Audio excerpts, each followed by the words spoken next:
बच्चों, मैं ठीक हूँ और मैं विश्वास करता हूँ, मुझे पूरी उम्मीद है कि आप लोग भी अच्छे से होंगे और सरकार के दिशा निर्देशों का पालन करते हुए कोरोना महामारी से आप लोग जीतेंगे।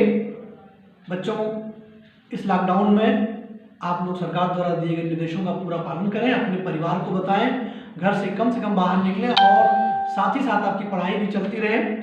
बच्चों, हमने आपको अभी तक जो पढ़ाया, प्रकाश के बारे में बताया, प्रकाश का परावर्तन, परावर्तन के नियम, प्रतिबिंब बताया। प्रतिबिंब दो तरह के होते हैं, वास्तविक और आभासी प्रतिबिंब।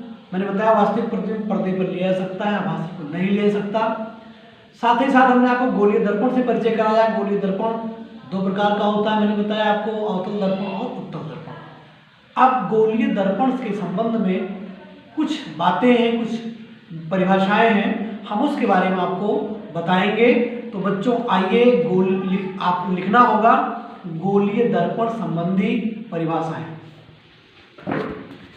गोलीय दर्पण संबंधी परिभाषाएं।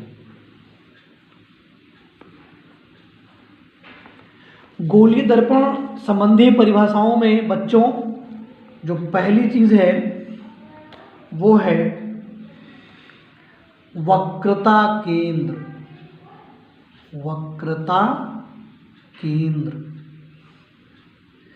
अगर आपसे कोई पूछता है कि वक्रता केंद्र आप किसे कहते हैं, तो आप बताएंगे कि गोलीय दर्पण जिस कांच के खोखले गोले का एक भाग होता है, उस गोले के केंद्र को ही दर्पण का वक्रता केंद्र कहते हैं।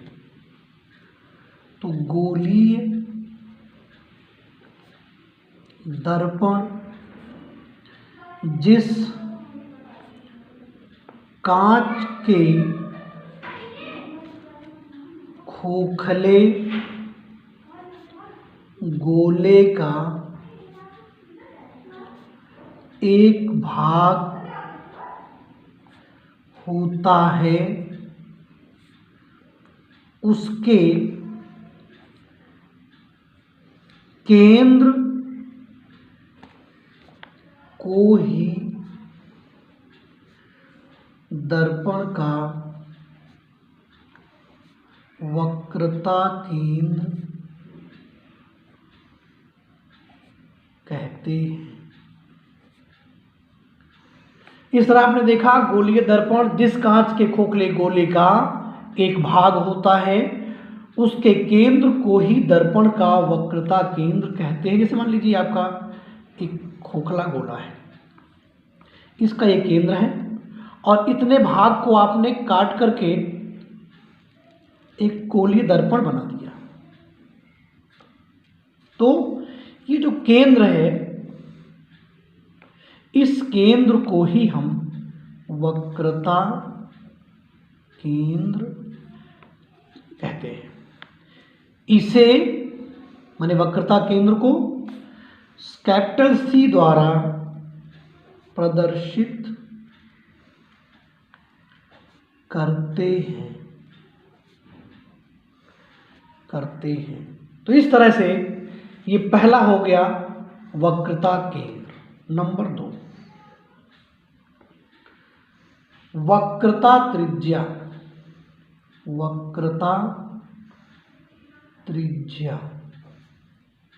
अगर आपसे कोई पूछता है कि वक्रता त्रिज्या किसे कहते हैं, तो आप बताइए कि गोलीय दर्पण जिस खोखले गोले का एक भाग होता है, उसकी त्रिज्या को ही वक्रता त्रिज्या कहते हैं। गोलीय दर्पण जिस खोखले गोले का एक भाग होता है, उसकी त्रिज्या को ही वक्रता, उसकी त्रिज्या को ही दर्पण की वक्रता त्रिज्या कहते हैं। यानी गोली दर्पण जिस खोखले गोले का एक भाग होता है उसके त्रिज्या को ही दर्पण की वक्रता त्रिज्या कहते हैं। बच्चों आप समझ गए होंगे इसको।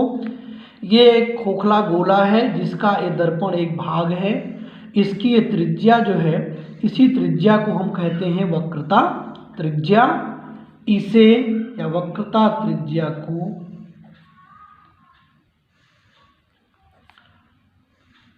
कैपिटल R द्वारा प्रदर्शित करते हैं। तो इस तरह से आपने